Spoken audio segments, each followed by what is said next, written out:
ଯେଉଁ ଦେବୀଙ୍କର କୃପା ବଳରେ ସିଦ୍ଧେଶ୍ୱର ପରିଡ଼ା ପାଲଟି ଯାଆନ୍ତି ସାରଳା ଦାସ ଏବଂ ଆଦିକବି ନାମରେ ଖ୍ୟାତି ଅର୍ଜନ କରନ୍ତି, ସେ ଆଉ କେହି ନୁହନ୍ତି, ସେ ହେଉଛନ୍ତି ଝଙ୍କଡ଼ବାସିନୀ ମା ସାରଳା।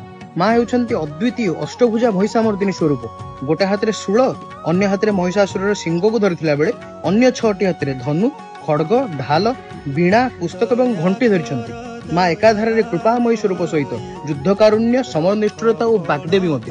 ପୂର୍ବେ ମା ସାରଳ ଗ୍ରାମରେ ଥିଲେ, ସମୟକ୍ରମେ ମା ସେଠାରୁ ସ୍ଥାନାନ୍ତରିତ ହୋଇ ବର୍ତ୍ତମାନର କନକପୁରୀ ସ୍ଥାନରେ ନିବାସ କରୁଛନ୍ତି। କିନ୍ତୁ ଏବେ ବି ମା ସାରଳାଙ୍କର ଚଳନ୍ତି ପ୍ରତିମା କନକ ଦୁର୍ଗା ବର୍ଷକୁ 8 ଥର ସାରଳ ଗ୍ରାମରେ ନିଜର ମୂଳ ପୀଠକୁ ଯାଇଥାନ୍ତି। ପରଶୁରାମ ନିଜର ସରମୁନରେ ମାଙ୍କ ଆକୃତି କରିଥିବା ନେଇ ଲୋକ କଥାରୁ ଜଣାପଡେ। ମା ସାରଳା ଏମିତି ଏକ ଦେବୀ ଯାହାଙ୍କ ନୈବେଦ୍ୟରେ ଏକା ସାଙ୍ଗରେ ବେଲପତ୍ର ଏବଂ ତୁଳସୀର ପ୍ରୟୋଗ ଦେଖିବାକୁ ମିଳିଥାଏ। ମା ଏକାଦଶୀରେ ଜଗନ୍ନାଥ ବେଶ ମଧ୍ୟ ହୁଅନ୍ତି। ଯେ ଏକାଦଶୀରେ ମା ସାରଳାଙ୍କ ଦର୍ଶନ କରିଥାଏ, ସେ ଏକା ସାଙ୍ଗରେ ଜଗନ୍ନାଥ ଓ ଜଗନ୍ମାତାଙ୍କ ଦର୍ଶନ କରି ମୁଖ୍ୟ ଦିଗରେ ନିଜର ରାସ୍ତା ପ୍ରଶସ୍ତ କରିଥାଏ। ଆପଣମାନେ ଜାଣି ଆଶ୍ଚର୍ଯ୍ୟାନ୍ୱିତ ହେବେ କି ମହାପ୍ରଭୁ ଜଗନ୍ନାଥଙ୍କ ପରି ମାଙ୍କ ପୀଠରେ ମଧ୍ୟ ଚନ୍ଦନ ଯାତ୍ରା ଅନୁଷ୍ଠିତ ହୋଇଥାଏ। ମାଙ୍କର ଅନ୍ୟ ଏକ ପ୍ରମୁଖ ପର୍ବ ହେଲା ଚୈତି ଯାତ୍ରା। ଚୈତ୍ର ମାସରେ ଘଣ୍ଟପାଟୁଆ ମାନଙ୍କ ଦ୍ୱାରା ମାଙ୍କ ପୀଠରେ ଝାମୁ ଯାତ୍ରା ଅନୁଷ୍ଠିତ ହୋଇଥାଏ। ପୂର୍ବେ ଆଶ୍ୱିନ ମାସରେ ଷୋଳ ପୂଜା ସମୟରେ ମାଙ୍କ ପାଖରେ ସନ୍ଧି ବଳି ହେଉଥିଲା, କିନ୍ତୁ କାଳକ୍ରମେ ମାଙ୍କ ଆଦେଶ କ୍ରମେ ସେ ବଳିକୁ ବନ୍ଦ କରିଦିଆଯାଇଛି।